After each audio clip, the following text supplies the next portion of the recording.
करुणाकरसूरीन्द्र गुरुवर्यपदाम्बुजां नवनीतनटोत्तंसां गुरुपङ्क्तिश्रियन्नुमः। श्रीमान् वेङ्कटनाथार्य कवितार्किककेसरी वेदान्ताचार्यवर्यो मे सन्निधत्तां सदा हृदि। ज्ञानानन्दमयं देवं निर्मलस्फटिकाकृतिम् आधारं सर्वविद्यानाम् अयग्रीवमुपास्महे.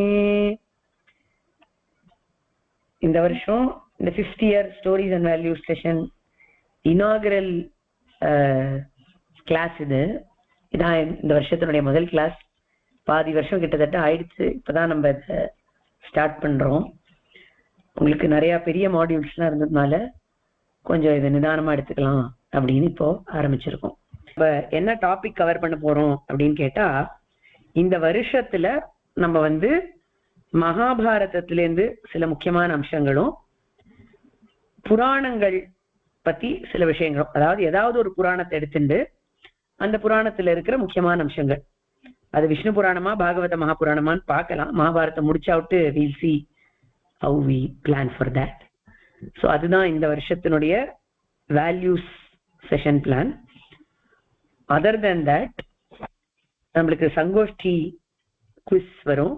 அதோட ரிலேட்டட் ஸ்தோத்திரம் ஏதாவது ஒண்ணு நம்ம பண்ணுவோம் இன் டீடைல். லாஸ்ட் இயர் ரகுவீர கத்தியம் பூர்த்தியா பண்ண மாதிரி we will take up one ஸ்தோத்திரம் and do it in full detail, or maybe 2 small ஸ்தோத்திரம்ஸ் and do it in full detail. so இதுதான் நம்மளோட ஸ்டோரிஸ் அண்ட் வேல்யூஸ் பிளான்.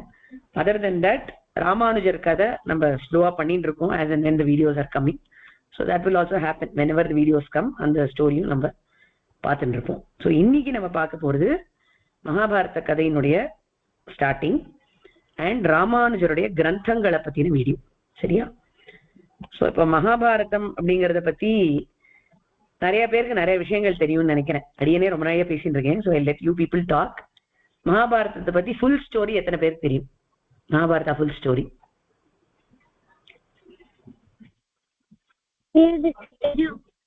கோசகனுக்கு தெரியும், ஸ்ரவனுக்கு தெரியும், ஹேண்ட்ரீஸ் பண்ணியிருக்கான். சூப்பர். வேற யாருக்கு தெரியும்? சம்ருத் ராகவனுக்கு தெரியும். Super, very nice. வேற யாருக்கு தெரியும்? கேஷவ், அமிர்தா, வக்குலஸ்ரீ, மஞ்சுலஸ்ரீ? கொஞ்சம் தெரியும். ஓகே, சரி, சூப்பர். முக்காவாசி தெரியும்.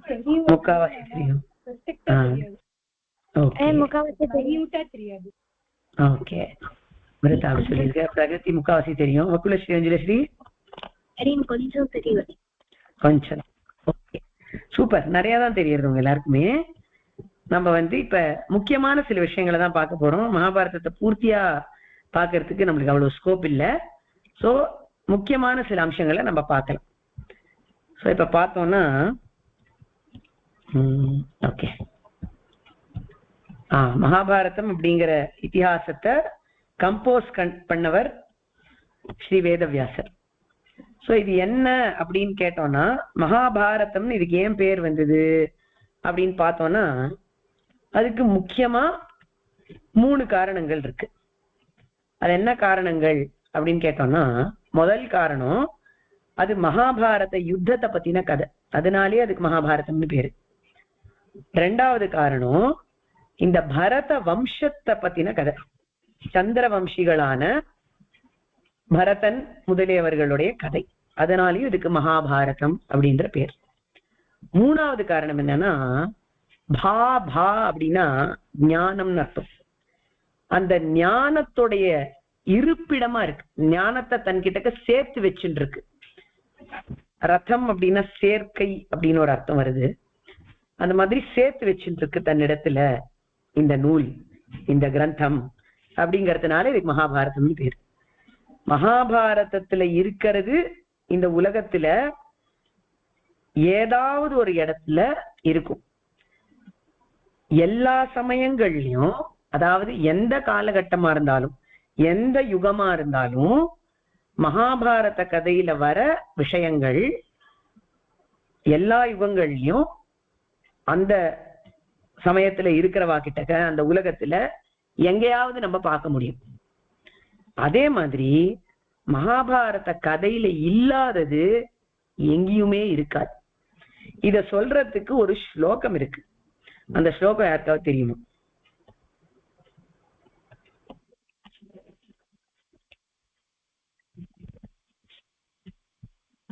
யாருக்கா தெரியுமா? யாருமா? விஷ்ணுவர்தன் சொல்லு கண்ணா. முதல் பாதம் ஞாபகம் வரல, ரெண்டாவது என்னை ஹாஸ்தி நதத் கொச்சித்துன்னு வரும். முதல் பாதம் ஞாபகம் வரல. கரெக்ட். சரி, ரொம்ப கரெக்டா சொல்லிட்டேன். அதுதான் ஸ்லோகம். இதை ஹோம்ஒர்க்கா கொடுக்கறேன், இதை கண்டுபிடிச்சுன்னு வாங்க. சரியா? என்னை ஹாஸ்தி நதத் கொச்சித்துன்னு முடியும். ரொம்ப கரெக்டா சொன்னான் விஷ்ணுவர்தன். இது பூர்த்தியான ஸ்லோகம் என்ன? Very good. திருப்பி சொல்லு.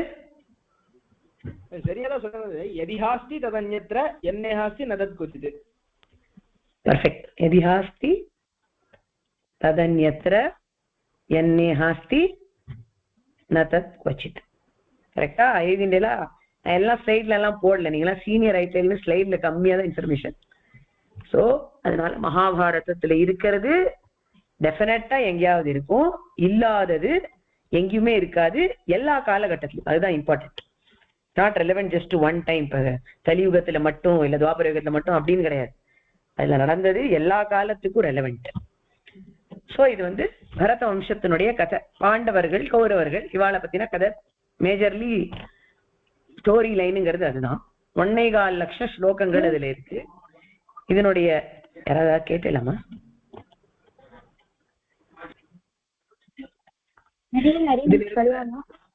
என்னதுமா? யாருமா?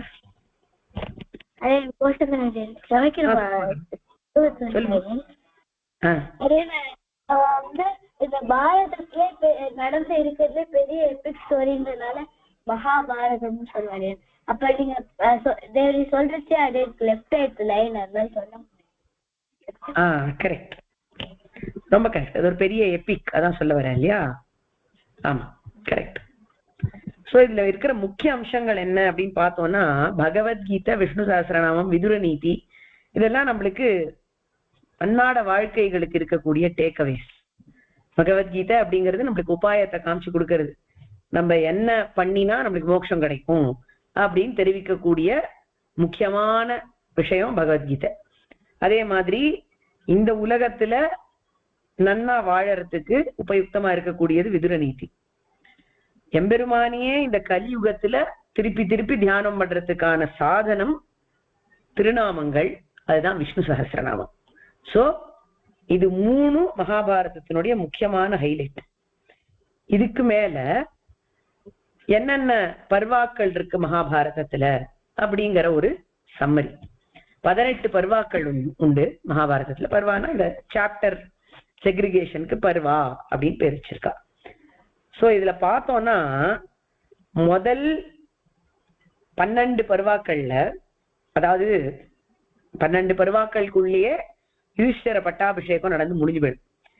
கடைசி 6 பர்வாக்கள் அப்படிங்கிறது அப்புறம் என்ன நடந்தது அப்படிங்கிற கதை. சோ பிரசித்தமா பார்த்தோம்னா முதல் 12 பர்வாக்களே நம்மளுக்கு கதை எல்லாத்தையும் சொல்லிடும். அதுல ஆதி பர்வா அப்படிங்கிறது தான் ரொம்ப ரொம்ப பெருசு. அதுலதான் முக்கியமான கதைகள் நிறைய வருது. அதுல இருந்து சில விஷயங்களை நம்ம இன்னைக்கு பார்க்க போறோம். அப்புறம் ஒரு பர்வாலையும் இருக்கக்கூடிய ஹைலைட் ஸ்டோரி லைனை மட்டும்தான் நம்ம பார்த்துட்டு போறோம். ரொம்ப டீடைல்ஸ் பார்க்க போறது இல்லை. ஏதாவது முக்கியமா இருந்தது அப்படின்னா அதை மட்டும் டச் பண்ணிட்டு போவோம். ஆதி பர்வால பார்த்தோம்னா நிறைய கதைகள் வருது. ஆதி பர்வால அதுல மகாபாரதத்தினுடைய கருவை ஒரு கதையில வச்சிருக்கா ஆதி பர்வால். கரு அப்படின்னா என்ன அர்த்தம்? அதனுடைய சீடு. மகாபாரத கதை அப்படிங்கிறது என்ன? ஓவராலா பார்த்தோம்னா நம்மளுக்கு என்ன தெரியறது? ஒருத்தரை பார்த்து ஒருத்தர் அசூயப்படக்கூடாது, போட்டி போடக்கூடாது. அப்படி போட்டி போட்டு அசூயப்பட்டா அதனால என்ன விளைவுகள்லாம் வரும் இதெல்லாம் தெரியுது இல்லையா? சோ காம்படிஷன், ஜெலசி, அதே மாதிரி ஏமாத்துறது, இதெல்லாம் இருக்கக்கூடாது. இருந்தா அதுக்கு தோல்விதான் ஏற்படும். அது நிச்சயமா தோத்து போகும். அசூயையோ போட்டியோ பொறாமையோ கண்டிப்பா தோல்வியை தான் சந்திக்கும். அதாவது ஜெலசியோ காம்படிஷனோ இல்ல டிசீவிங்கும் இதெல்லாம் இருந்ததுன்னா அது கண்டிப்பா டிஃபீட் ஆகும். And virtue and goodness will prevail. தர்மம் நிலையா நிற்கும் அப்படிங்கிறது தான் மகாபாரதத்தினுடைய மாரல் இல்லையா? அத பகவான் வேதவியாசர் ஒரு கதையில சொல்றார் ஆதி பருவாங்க. அது என்ன கதைன்னு கேட்டா அதான் கருடனுடைய கதை. அந்த கதையை தான் இன்னைக்கு நம்ம பார்க்க போறோம். இந்த கதையும் உங்க எல்லாருக்கும் தெரிஞ்சிருக்கலாம். அதனுடைய சில டீட்டெயில்ஸ் இப்ப அடியன் கொஞ்சம் ரசிச்சு சொல்ல ட்ரை பண்றேன். ஏன்னா இன்சிடென்டலி நீங்களாம் கருட பஞ்சாசத்தை சொல்லிட்டு இருக்கேன். அதனால கருட பஞ்சாசத்துடைய சில ஸ்லோகங்களை கொண்டு இந்த கதையை உங்களுக்கு சொல்றதுக்கு அடியன் இப்ப முயற்சி பண்ண போறேன். சரியா? சோ என்ன நடந்தது இதுல, இந்த ஸ்டோரியிலேயே உங்களுக்கு நிறைய வேல்யூஸ் எல்லாம் இருக்கும். வேல்யூ என்னங்கிற டேக் அவேவை நீங்க வந்து அசைன்மெண்ட்டை எழுதிட்டு வரணும். சோ இதுக்கு ஸ்லைட் எல்லாம் ஒன்றும் கிடையாது. அடியன் வெறும கதையை தான் சொல்ல போறேன். சோ கருடனுடைய கதை என்னது அப்படின்னு பார்த்தோம்னா, பிரஜாபதிகள் நிறைய உண்டு. பிரஜாபதிகள்னா யாரு அப்படின்னு கேட்டா, பிரம்மதேவன் சிருஷ்டி பண்ண ஆரம்பிக்கிறார். அவர் சிருஷ்டி பண்ணும் பொழுது பூமியெல்லாம் உருவாக்கிட்டு நிறைய பிரஜாபதிகளை உண்டு பண்றார். பிரஜாபதிகள்னா அவள்லாம் பிரஜைகளை நிறைய உற்பத்தி பண்ணுவா, அவளை பிரவர்த்திப்பிப்பா. அதாவது they will create more and more progeny. நிறைய அவ வந்து பசங்க உருவாக்குவா, அவளுக்கு நிறைய பசங்க பிறப்பா. அவதான் பிரஜாபதிகளோட வேலை, நிறைய பசங்களை பெத்துக்கிறது. அந்த மாதிரி ஒரு பிரஜாபதி இருந்த, அவருக்கு தான் கஷ்யபர்னு பேர். அவர் மகரிஷி, பெரிய தபஸ்வி. அவருக்கு நிறைய மனைவிகள் இருந்தா தானே நிறைய பசங்க வருவா. அதனால நிறைய மனைவிகள், அதுவும் பேரா மனைவிகள் இருப்பாளாம் அவருக்கு. சோ அதுல இருக்கக்கூடிய ஒரு பேர் யாருன்னு கேட்டா கத்ரு வினதா அப்படின்னு 2 பேர். கத்ரு அப்படிங்கிறவள் ஒரு பாம்பு மாதிரி அம்சங்கள் கொண்டவள். வினதா அப்படிங்கிறவள் பறவை மாதிரி அம்சங்கள் கொண்டவள். சரியா? இவ 2 பேரும் கஷ்யப பிரஜாபதியை கல்யாணம் பண்ணிட்டான். அதை தவிர நிறைய வைஃப் உண்டு அவருக்கு. திதி அதித்தி அப்படின்லாம் கூட வைஃப் உண்டு அவருக்கு. இந்த கதையில முக்கியம் இவ 2 பேர். தக்ஷ பிரஜாபதியோட பசங்க. தக்ஷ பிரஜாபதி இல்லப்பா, கஷ்யப பிரஜாபதி. தக்ஷ பிரஜாபதினு ஒரு பிரஜாபதி உண்டு. கரெக்ட். அப்படின்னு ஒரு பிரஜாபதி. என்ன கேக்குறமா?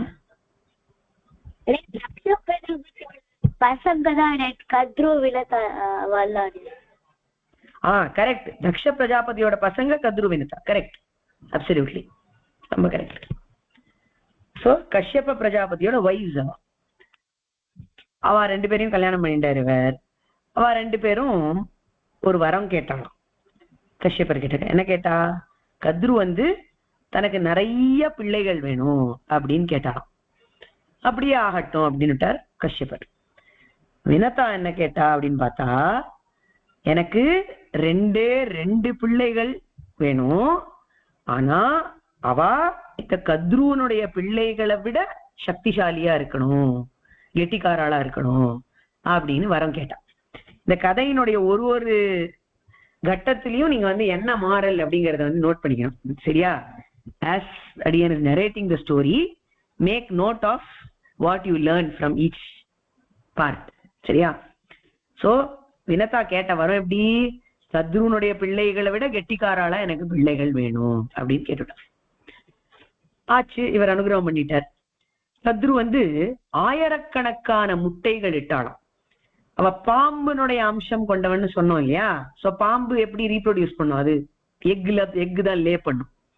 அதனால நிறைய ஆயிரக்கணக்கான முட்டைகள் வந்துதான் அவகிட்ட. அதே வினதாவுக்கு 2 முட்டைகள் தான் வந்தது. இவளும் பறவையினுடைய அம்சம் கொண்டவ, அதனால பறவையும் முட்டைனாலதானே அது வந்து அபிவிருத்தி அடையும்.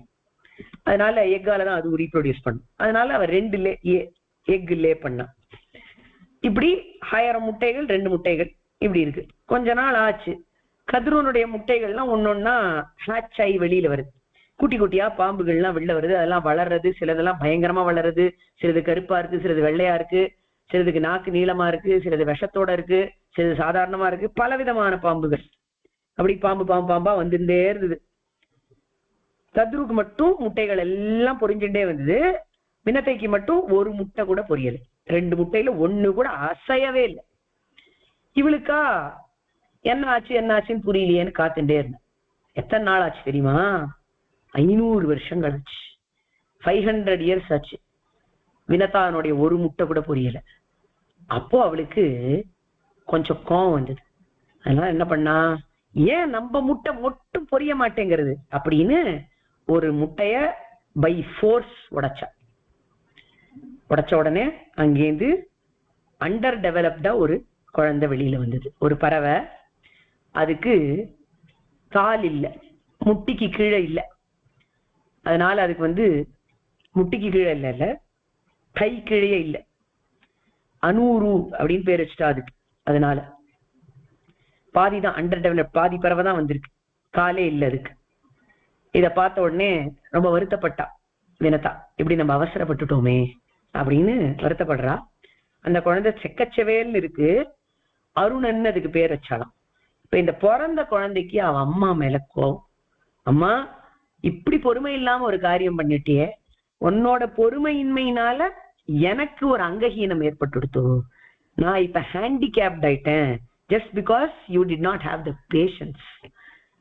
இது ரொம்ப தப்பு, அதனால நான் உனக்கு சாபம் கொடுக்கறேன் அப்படின்னு அந்த பிறந்த பொரிஞ்ச குழந்தை, அந்த பறவை, அந்த அருணன் ஒரு சாபம் கொடுத்தது. என்ன சாபம்?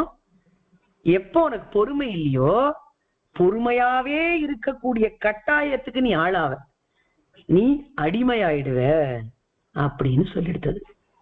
அடிமையாவன அர்த்தம், ஸ்லேவ் ஆயிடுவே நீ அப்படின்னு அந்த குழந்தை சாபம் கொடுத்துருக்கு. இதை கேட்ட உடனே வினதாவுக்கு ரொம்ப வருத்தமா போச்சு. ஒரு பக்கம் வருத்தம், இப்படி நம்ம குழந்தை அண்டர் டெவலப்ட் ஆயிடுத்தேன்னு. இன்னொரு பக்கம் வருத்தம், நம்ம குழந்தைய நமக்கு சாபம் கொடுக்கறதேன்னு. இன்னொரு வருத்தம், இந்த சாபத்தினால நம்ம அடிமையாவே ஆப்போறோமே அப்படிங்கிறது. ரொம்ப ரொம்ப கஷ்டப்பட்டு அழுதுண்டே இருந்தா. என்னடா குழந்தை இப்படி ஆயிடுத்தே அப்படின்னா. உடனே அந்த குழந்தை கருணை வந்துருச்சு அம்மா மேல. ஐயோ, இப்படி சொல்லிட்டோமே, என்னதான் இருந்தாலும் நம்ம அம்மா வச்சே, இப்படி நம்ம சொல்லியிருக்க கூடாது அப்படின்னு நினைச்சுண்டு அது சாபத்துக்கு ஒரு அமெண்ட்மெண்ட் வேற கொடுத்தது. அந்த குழந்தை என்ன சொல்லிருக்கு தெரியுமா? அடுத்த முட்டை இருக்கு பத்தியாமா, அத பத்திரமா பாத்துக்கோ. அத அவசரப்பட்டு பை ஃபோர்ஸ் எல்லாம் உடைச்சுடாது. தானே பொரியற வரைக்கும் பொறுமையா இரு. என் தம்பி வருவான், அதுல இருந்து அவன் ஒன்ன இந்த அடிமைத்தனத்துல இருந்து காப்பாத்துவான், மீட்டு தருவான், பொறுமையாரு அப்படின்னு சொல்லி அது கிளம்பி போச்சு அவ அப்பா கிட்ட. அந்த குழந்தை கஷ்யப பிரஜாபதி அவர் சூரிய பகவான்கிட்ட பேசி சூரியனுடைய ரதத்துக்கு டிரைவர் ஆக்கிட்டார் அந்த குழந்தைய. அதனால அருணன் அப்படிங்கிறவர் சூரியனுக்கு டிரைவர் ஆயிட்டார். அதனாலதான் சூரியோதயத்துக்கு முன்னாடி அருணோதயம் அப்படின்னு வரும். இப்படி ஒரு ஆரஞ்சிஷ் எல்லோவா ஒரு டிஞ்சு தெரியும் இல்லையா ஸ்கைல, காலங்கார்த்தால டான் ஆர்ச்சே, அது அருணோதயம் அப்படின்னு சொல்லுவா. அருணன் தான் முதல்ல வருவார், ஃபாலோட் பை தட் சூரியன் தேர்ல வருவார். சூரியோதயத்துக்கு முன்னாடி அருணோதயம் ஆகும். அந்த மாதிரி ஹேண்டிகேப் கோட்டால உட்காண்டே ஓட்டுற மாதிரி ஒரு தேர், சூரியனுடைய தேரு, அதுல வேலை வாங்கி கொடுத்துட்டார் கஷ்யப் பிரஜாபதி. அருணன் செட்டில் ஆயிட்டார். ஆச்சு. இப்ப என்ன ஆச்சு? இந்த அடுத்த முட்டை என்னாச்சு? அது பொரியவே இல்லை, அது உட்காண்டே இருக்கு. அதுக்குள்ள இந்த கத்ரு பார்த்தா, அவளுக்கா ஆயிரக்கணக்கான குழந்தைகள் பிறந்துட்டே இருக்கு, வீட்டுல ஒரே வேலையா இருக்கு, பசங்களை வேற பாத்துக்க வேண்டியிருக்கு, ஒன்னும் மாளல் அவளுக்கு.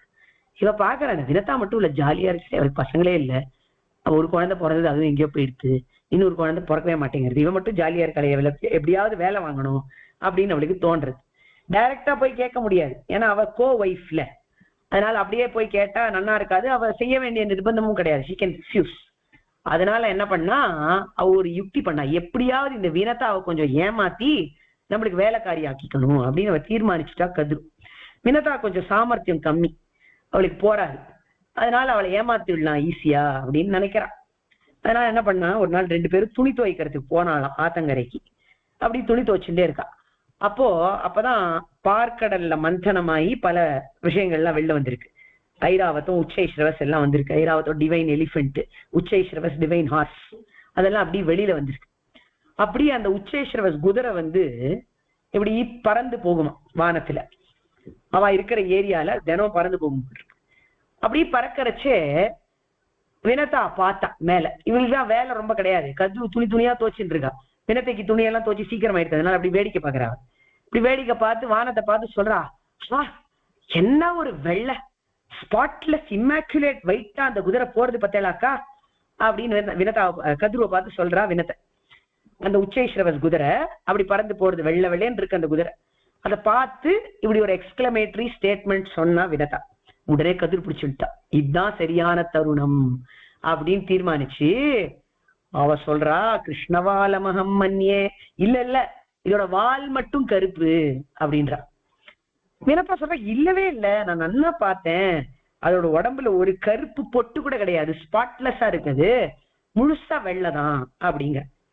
கத்ரு சொல்ற, இல்ல இல்ல நிச்சயமா எனக்கு தெரியும், வால் மட்டும் கருப்பு தான் அப்படின்ற. இப்படி இவன் மாத்தி மாத்தி சொல்ல இவாளுக்குள்ள ஆர்குமெண்ட் ஆயிடுச்சு. ஆர்குமெண்டோட விட்டு சரி போன்னு விட்டு கொடுத்திருந்தா பரவாயில்ல. ஆனா வினதாவும் விட்டு கொடுக்கல, கத்ருவும் விட்டு கொடுக்கல. கத்ரு ஏன் விட்டு கொடுக்க போறா? அவதான் ஸ்ட்ராட்டஜி தானே பண்ணிருக்கா, அவ விட்டு கொடுக்குற மூட்ல எல்லாம் இருக்கு, அதனால விட்டு கொடுக்கல. அவ இல்ல இல்லன்னு உடுமை புடியா புடிச்சுட்டு இருக்கா. வினதாதேவி தனக்கு நினைச்சு வினதாதேவி உண்மையை பார்த்திருக்கா, அது நிஜமாவே வெள்ளதான் வால், அதை பார்த்திருக்காவ. அதனால அவ வந்து கான்பிடென்டா சொல்றா, தான் ஏன் விட்டு கொடுக்கணும் அப்படின்னு நினைக்கிறா. இந்த ஆர்குமெண்ட் முத்தி போய் பெட்டா மாறிடுச்சு, ஒரு சேலஞ்சா மாறிடுச்சு. சேலஞ்ச் பண்றியா அப்படின்னு கத்ரு கேக்குறான். நான் உனக்கு பெட்டு கட்டி சொல்றேன், வால் கருப்பு தான், என்கிட்ட பந்தயத்துக்கு ஒத்துக்கிறியா, will you accept my challenge அப்படின்னு கேட்டான். இந்த மாதிரி யாராவது வந்து கேட்டா அசடு மாதிரி ஒத்துக்க கூடாது. ஆனா வினதா ஒத்துட்டா. அதுக்கு என்ன ஒத்துக்கிறேன் அப்படின்னா, சரி என்ன வேஜன், என்ன பணயம் வைக்கிறோம் அப்படின்னு கேட்டா, யாரு சொன்னது உண்மையா இருக்கோ அவளுக்கு இன்னொருத்தர் அடிமையாயிடுவான். இப்ப சப்போஸ் கத்ரு சொன்னது உண்மைன்னா வினதா கத்ருக்கு அடிமை, வினதா சொன்னது உண்மைன்னா கத்ரு வினதாவுக்கு அடிமை. இப்படி வேற பெட்டு கட்டவும் கூடாது. கட்டினா இந்த மாதிரி மோசமான ஒரு பணயத்தை வச்சு கட்டக்கூடாது. ஆனா இது எல்லாத்தையும் இவா பண்ணி இந்த அடிமை அப்படிங்கிற ஒரு சேலஞ்ச வச்சுட்டு இருக்கா. இப்ப நாளைக்கு நம்ம வரோம், இதே சமயத்துல வரோம், இதே இடத்துக்கு வரோம், இந்த குதிரை இதே மாதிரி பறக்கும், அப்ப கரெக்டா பார்த்துடலாம் கருப்பா வெள்ளையா வாலுன்னு அப்படின்னு தீர்மானிச்சு கிளம்பி போயிட்டா. ரெண்டு பேரும் ஆத்துக்கு போனா. ராத்திரி கத்ரு பிள்ளைகள் எல்லாம் கூப்பிட்டா, கண்ணங்கரையில் இருக்கிற பாம்புகள் எல்லாம் கூப்பிட்டா. இந்த பாருங்கடா, நீங்க என்ன பண்ணணும், போய் அந்த உச்சைஸ்ரவஸ் அப்படிங்கிற குதிரையோடைய வாலை போய் நன்னா சுத்திக்கணும். உச்சைஸ்ரவஸ் அப்படிங்கிற குதிரை வந்து இந்த அசுரர்கள்லாம் எடுத்துட்டாலாம், அதனால அது வந்து பாத்தாளத்துக்கும் போகும், ஆகாசத்திலையும் அதால பறக்க முடியும். அந்த மாதிரி டிவைன் சக்திகள் இருக்கக்கூடிய ஒரு குதிரை, திவ்ய சக்திகள் அதுக்கு உண்டு. பாத்தாளத்துக்கு பாம்புகள் எல்லாம் போகும், அதனால பாத்தாளத்துல அந்த குதிரை இருக்கிறச்சே போய் சுத்தின்னு இருக்கும் வால்ல. அப்புறம் அது பறந்து போறச்சே பார்த்தா வால் கருப்பா தெரியும் அப்படின்னு சொல்லிட்டான். சரி, இந்த சில பாம்புகள்லாம் வந்து ஒத்துக்கலை, கத்ரு சொன்னத சில பாம்புகள்லாம் ஒத்துக்கலை. அம்மா நீ சீட்டிங் பண்ற, இது ரொம்ப தப்பு, சித்தியை இப்படி ஏமாத்தக்கூடாது, உண்மைதானே சொன்னா சித்தி, என்னத்துக்கு அவ சொல்றத நம்ம வந்து பொய்ன்னு நிரூபிக்கணும், இது ரொம்ப தப்பு, தெரிஞ்சே நீ தப்பு பண்ற அப்படின்னு சில நல்ல பாம்புகள் எல்லாம் இருந்துதான், ஒத்துழைக்க மாட்டேன்னு சொல்லிட்டான். அந்த பாம்புகளுக்கு எல்லாம் கத்ரு ஒரு சாபம் கொடுத்தா, டேய் அம்மாக்கு நீங்க எல்லாம் சப்போர்ட் பண்ண மாட்டேங்கிறீங்க, நீங்க எல்லாம் போய் ஜனமேஜயனோட சர்ப்பயாகத்துல போய் சாகணும் அப்படின்னு சாபம் கொடுத்துட்டான். ஜனமேஜயன் ஒருத்த சர்ப்பயாகம் பண்ணான், அந்த கதையெல்லாம் நம்மளுக்கு அப்புறம் வரும் பார்க்கலாம். அந்த சர்ப்பயாகம் பண்றச்சே நிறைய பாம்புகள் வந்து விழுந்துதான், அதுல இந்த கத்ரு சபிச்ச பாம்புகள்லாம் அங்க போய் விழுந்துச்சு. அது ஆச்சு. சில பாம்புகள்லாம் மாத்திரு பக்த பாம்புகள், அம்மா என்ன சொன்னாலும் சரி, அவ தப்பே பண்ண சொன்னாலும் அம்மா சொன்னா அதனால பண்ணணும், அது தர்மம் அப்படின்னு நினைச்சிட்டு சில பாம்புகள்லாம் போச்சான். அதுல ஹெட் பாம்பு யாருன்னு கேட்டா கார்கோட்டகன்ற பாம்பு, அதுதான் செம்ம கருப்பான், பெஸ்ட் கருப்பு அந்த பாம்பு தானா. அந்த கார்கோட்டகன் அப்படிங்கிற பாம்பு நன்னா போய் அந்த உச்சைஸ்ரவசனுடைய வாலை சுத்தின்னு இருக்கு. மத்த கருப்பு பாம்புகளும் போச்சு, நிறைய பாம்புகள் போச்சு, ஏன்னா அது பெரிய திக்கு வால், அதனால எல்லாம் சேர்ந்து கேப்பே இல்லாம சுத்தணுமோ இல்லையோ, எல்லாம் போய் சுத்தின்னு இருக்கு. ஆச்சு. அடுத்த நாள் இவெல்லாம் திருப்பி ஆத்தங்கரைக்கு வந்தா துணி துவைக்க, உச்சைஸ்ரவச பார்க்க தான் வந்திருக்கா அன்னைக்கு. அது பறந்தது, பார்த்தா வால் கருப்பு, வினதா நீ எனக்கு அடிமைன்னுட்டா கத்ரு. என்னாச்சு, அருணன் கொடுத்த சாபம் பலிச்சுடுத்து நினைச்சுண்டா வினதா. ஆமா, இது எனக்கு நடக்க வேண்டியதுதான், என் புள்ளதான் என்ன சபிச்சிருக்கானே, இது நடக்கிறதுல என்ன ஆச்சரியம், இப்படிதான் நான் அடிமையா இருக்கிறதுக்கு தான் பிறந்திருக்கேன் போல் இருக்குன்னு கஷ்டப்பட்டுட்டு அடிமையா இருந்துட்டு கத்ரு என்ன வேலை சொன்னாலும் செய்வோம் பாவம். ஏன்னா அந்த பெட்டை தோத்து போயிட்டாலே, அவள்லாம் ரொம்ப தர்மாத்மாக்கள், அந்த காலத்துல இருந்தவாள்லாம் பெட்டை தோத்துட்டா இப்ப என்ன பெருசா என்னடி பெட்டு அதெல்லாம் ஒண்ணும் கிடையாது அப்படின்னு நம்ம சொல்லல. சொன்ன சொல்லுக்கு உண்மையா இருந்து கத்ரு சொன்ன எல்லா வேலையும் செஞ்சுட்டு இருந்தா. கத்ரு சொல்றது போராதுன்னு அவ பசங்க வேற இப்ப வேலை வாங்குறான் அந்த சித்திய, பாம்புகள்லாம் வேலை வாங்குறது அவன் சித்திய. இப்படி அநியாயமா கஷ்டப்பட்டு இருந்தா.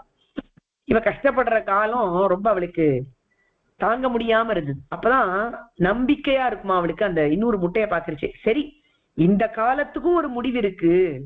அது என்ன முடிவு காலம்னு கேட்டா, இந்த 2வது முட்டை பொரியக்கூடிய காலம் தான் அந்த முடிவு காலம். அதனால நம்மளோட 2வது புள்ள நம்மளை காப்பாத்துற வரைக்கும் நம்ம பொறுமையா இருக்கலாம் அப்படின்னு அவன் நினைச்சுட்டு இருந்த காலம் எத்தனை காலம்னு கேட்டா 500 வருஷம். அந்த 500 வருஷத்துக்குள்ளானா ஒரு தடவை என்ன ஆயிடுதுன்னு கேட்டா, கொஞ்சம் அவளுக்கு இம்பேஷன்ஸ் ஆயிடுது. யாருக்கு? தினத்தைக்கு. அதனால ஏன் இந்த முட்டை புரியவே மாட்டேங்கிறது அப்படின்னு நினைச்சிட்டு ஒரு நாள் நகத்தால் இப்படி கீரை போனாலும். அப்போ ஆகாசவாணி ஒண்ணு இது பயங்கரமா ஜாக்கிரதை வினதா அப்படின்னு சொல்லிட்டு உடனே அவ உஷாராயிட்டான். ஐயோ நம்ம இதை பண்ணக்கூடாது அப்படின்னு அவளுக்கு புரிஞ்சு போச்சு. இந்த மாதிரி ஒரு காரியம் நடந்ததுனாலதான் பிற்காலத்துல கருடனுக்கு மூக்குல ஒரு ஸ்கிராட்ச் இருக்குமா, கரையேறு புல் அப்படின்னு ஆழ்வார்கள்லாம் கூட மங்களாசாசனம் பண்ணியிருக்கா. அதனால்தான் இந்த வினத்தை இந்த மாதிரி நகத்தால் கீரினத்தினால இது நடந்தது. பட் இந்த மாதிரி ஆகாசவாணி வந்த உடனே அவ அமைதியாயிட்டா. ஆனதுக்கு அப்புறம் காத்துன்னு இருக்கா பொறுமையா. அதுக்கப்புறம் என்னாச்சு, 500 வருஷம் முடிஞ்ச உடனே ஆச்சரியமா அந்த முட்டை பொரியறச்சே எப்படி புரிஞ்சுதுன்னு சுவாமி தேசிகன் வர்ணிக்கிறார். அந்த ஸ்லோகத்துடைய ஸ்டார்டிங் அடியன் சொல்லுவேன். அந்த ஸ்லோகத்தை யாராவது சொல்லணும், அப்புறம் அர்த்தம் சொல்லுவாடி. வித்ராசாதீதி ஹோத்ரம். யாரு சொல்ல போறேன்? அடியன் சொல்லு கண்ணா. वित्रासाद्वीति होत्रं प्रथममधिगतैरन्तिके मन्दधाम्ना भूयस्तेनैव साधं भयफलकरजयद्वन्दितो देववृन्दैः कल्पान्तक्षोभदक्षं कथमपि कृपया संक्षिपं धामचण्डं भित्त्वान्तं निर्जिहानो भवभयमिहनः खण्डयत्पण्डचेन्द्रः. சூப்பர், ரொம்ப நல்லா சொன்னேன். பைஹார்ட் பண்ணிட்ட போல இருக்கு. Very good. நிறைய பேர் பைஹார்ட் பண்ணிருப்பேன்னு நினைக்கிறேன். ரொம்ப சந்தோஷம். இன்சிடென்டலி நம்மளுக்கு கருட பஞ்சாஷத் ஆயிட்டு இருக்கு. அதனால உங்களுக்கு இந்த ஸ்டோரியை இவ்வளவு டீட்டெயிலா சொல்லணும்னு எனக்கு ஆசை வந்துட்டு, அதனாலதான் சொல்லிட்டு இருக்கேன். சோ இந்த ஸ்லோகத்துல என்ன சொல்லப்பட்டிருக்கு அப்படின்னு கேட்டா, ஒரு பெரிய தகதகதகான அக்னி வரா மாதிரி ஒரு சூடு ஏற்பட்டுதான் இந்த முட்டை பொரியும் பொழுது. எப்படி இருந்ததுன்னு கேட்டா, இதுதான் பிரளயாக்னியும் அப்படின்னு சொல்ற ரீதியில இருந்துதான்.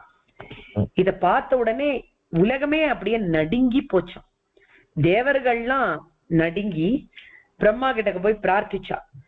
பிரம்மாவும் மத்த தேவர்களும் சேர்ந்து இந்த முட்டை கிட்ட போய் பிரார்த்திக்கிறாளாம், உன்னுடைய இந்த தேஜஸ கொஞ்சம் குறைச்சி கொண்டு வெளியில வரணும், இல்லைன்னா இந்த உலகம் தாங்காது. அதனால தயவு செஞ்சு உங்களுடைய இந்த தேஜஸ குன்றிண்டு வெளியில வந்தேன்னா ரொம்ப ரொம்ப கிருபையா இருக்கும். சங்கிபன் தாமச்சண்டம் அப்படிங்கிற வார்த்தைகள் வருது.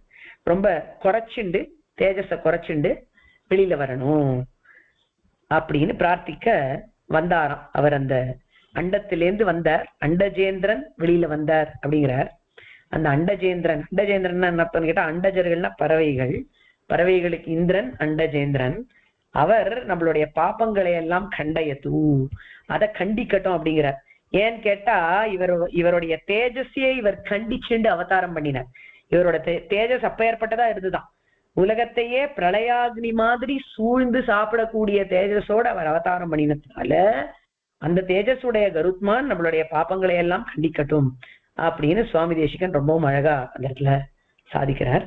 வித்ராசாதீதி ஹோத்திரம் ஸ்லோகத்துல எப்படி அவதாரம் பண்ணினார் கருட பகவான். ரொம்ப ஆச்சரியமா அவதாரம் பண்ணினார். பண்ண உடனே இப்படி விளையாடுறாராம். எப்படி விளையாடினார் கருட பகவான் அப்படிங்கிறதுக்கு அடுத்த ஸ்லோகம் வருது. அது என்ன ஸ்லோகம்? க்ஷுண்ணக்ஷோணிதராணி ஸ்லோகம்.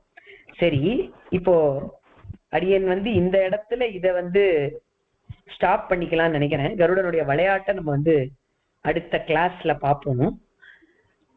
இது கொஞ்சம் டீட்டெயிலா நம்ம பண்ணுவோம். இது கருட வைபவத்தை நம்ம டீட்டெயிலா பார்ப்போம். அப்புறம் மகாபாரத கதையில என்னென்ன இம்பார்ட்டன்ட்டோ அதை மட்டும் தான் டீட்டெயிலா பார்ப்போம். எல்லாத்தையும் இவ்வளவு டீட்டெயிலா பார்த்தோம்னா அப்புறம் நம்ம மகாபாரதமே பண்ணிட்டு இருக்கலாம். ஆச்சரியமா தான் இருக்கும்.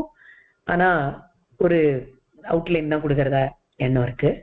ஸோ அதை பார்த்துக்கலாம். வாட் அடியன் wanted to do now was ராமானுஜருடைய கிரந்தங்களுடைய வீடியோவை நம்ம பார்த்துடலாம். ஸோ அதை பார்த்துட்டோம்னா அது ரிலேட்டடா ஒரு ஹோம்ஒர்க் இருக்கு உங்களுக்கு, அதையும் சொல்லிடுறேன். இப்போதைக்கு இது வரைக்கும் கருடனுடைய அவதார பர்யந்தம் நம்ம பார்த்திருக்கிற இந்த கதையில என்ன மாரல்ஸ் எல்லாம் நீங்க கத்துண்டேல் அப்படிங்கறது எழுதி வச்சுக்கோங்க. அநேகமா நம்மளுக்கு அடுத்த சண்டேவும் கிளாஸ் இருக்கும். அடுத்த சண்டே அநேகமா இல்ல, நிச்சயமாவே வச்சுக்கலாம். அடுத்த சண்டே 6:30க்கு we will continue with Garudan கதை. அப்போ இந்த மாரல்ஸ் எல்லாம் எழுதி வச்சுக்கோங்க. கதை முடிஞ்ச உடனே என்ன மாரல்ஸ்ங்கிறத ஃபுல்லா டிஸ்கஸ் பண்ணலாம். இப்போ நம்ம ராமானுஜருடைய கதையை பார்த்துடலாம். ஏன்னா அந்த வீடியோ ரெடி பண்ணி கொடுத்துருக்கா, ஸோ இதை பார்த்துடலாம். இது ரிலேட்டட் அசைன்மெண்ட்டை மட்டும் அது அப்புறமா சொல்லிடுறேன். ஒரே ஒரு நிமிஷம்.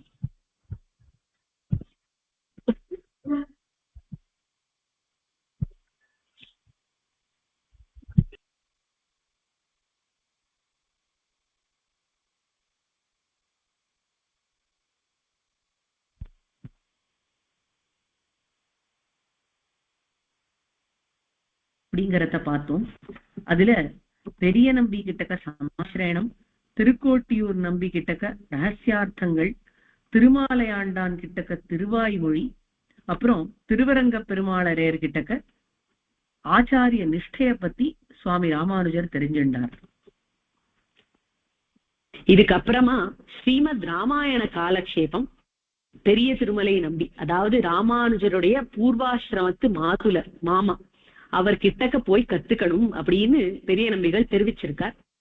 இது இப்போ நடக்கல, கொஞ்ச நாள் கழிச்சு ராமானுஜர் யாத்திரையா போர்ச்சே ஸ்ரீமத் ராமாயண காலக்ஷேபம் பண்ணினார். இந்த காலகட்டத்துல ஒரு முக்கியமான சிஷ்யர் சேருகிறார் ஸ்ரீ ராமானுஜர் கிட்டக்க.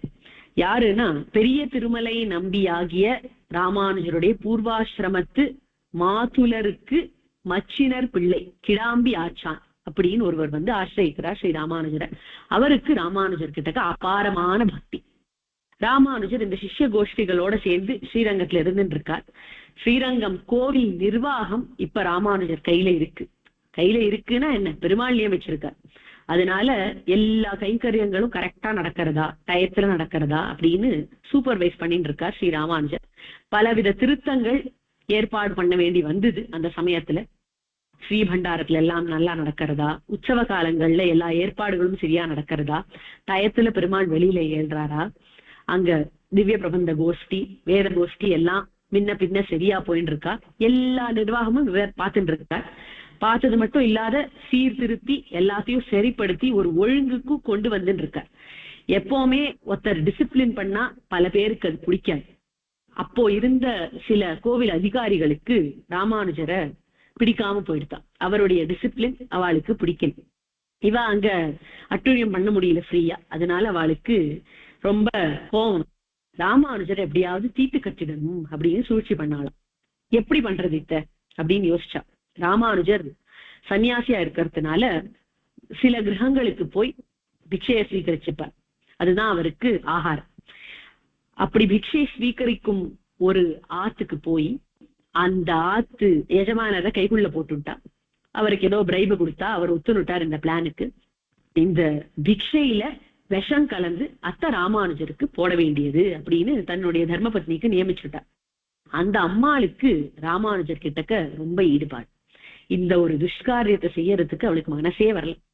ஒரு பிராமணருக்கு, ஒரு சன்னியாசிக்கு, ராமானுஜருக்கு போய் இப்படி விஷமிடுற ஒரு பாப்பத்துக்கு அடியேன் ஆளா போறேனேன்னு நினைச்சு அவளுக்கு குமுறித்தான்.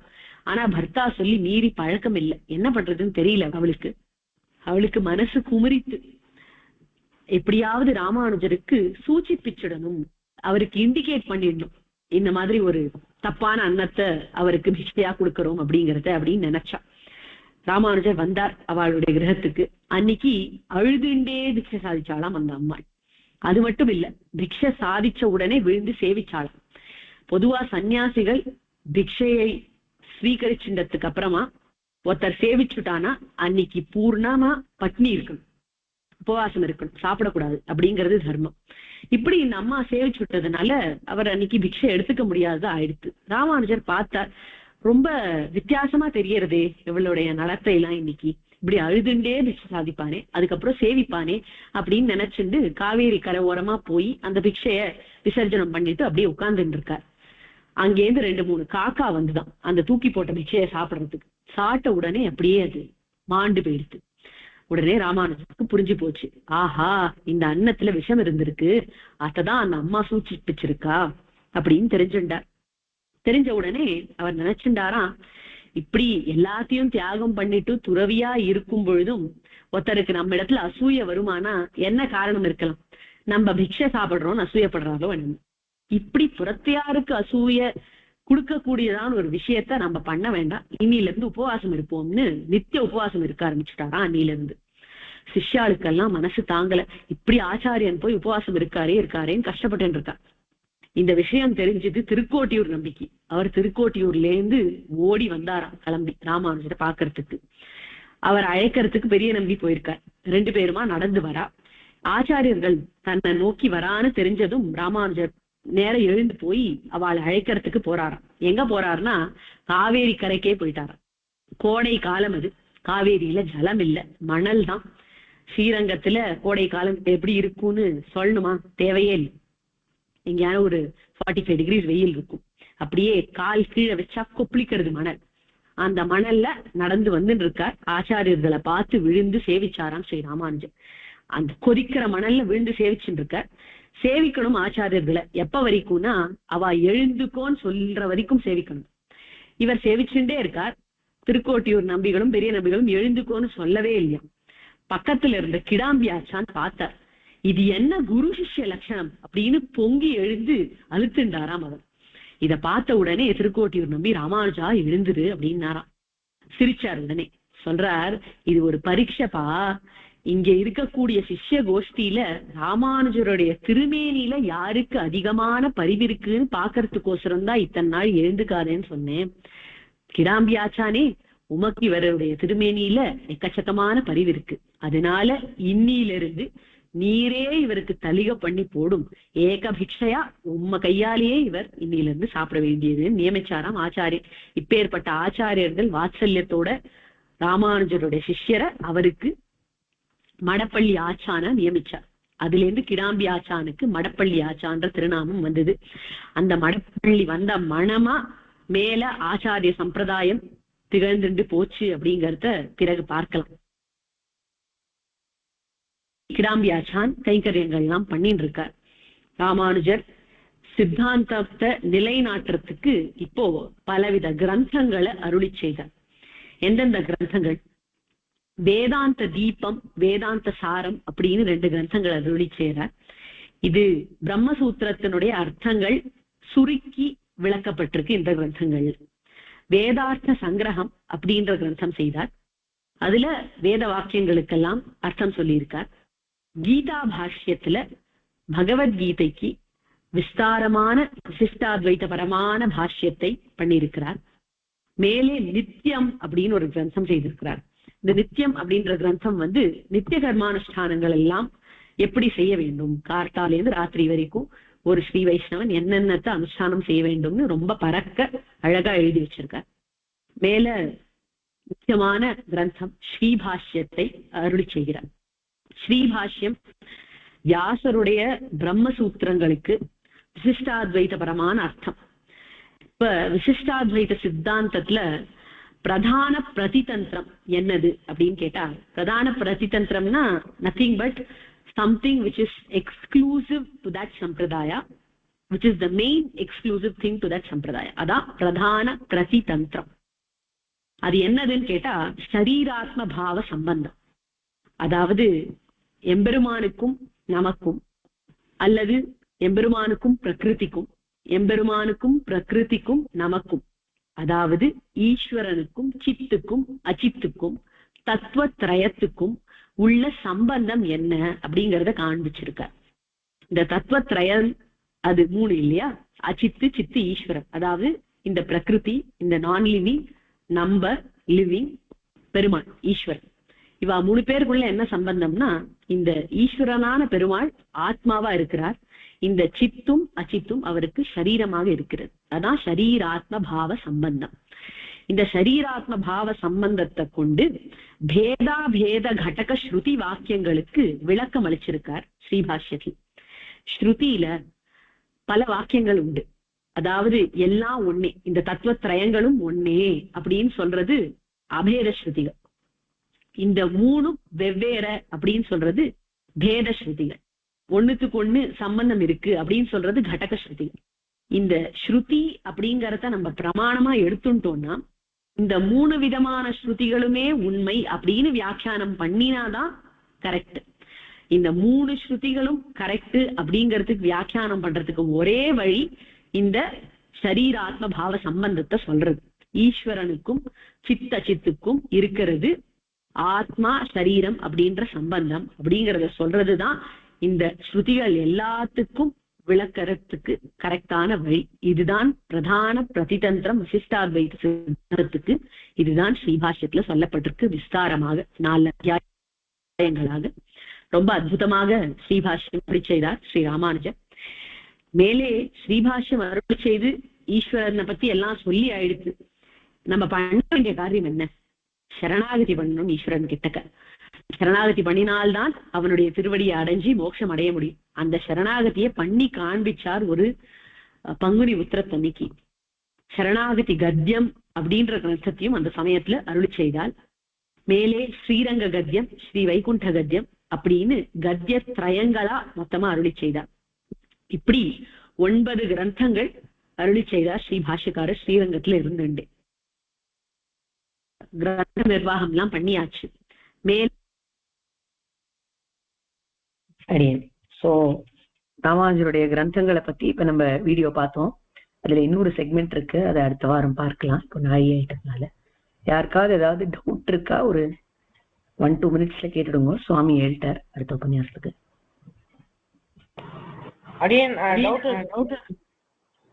என்னதுமா?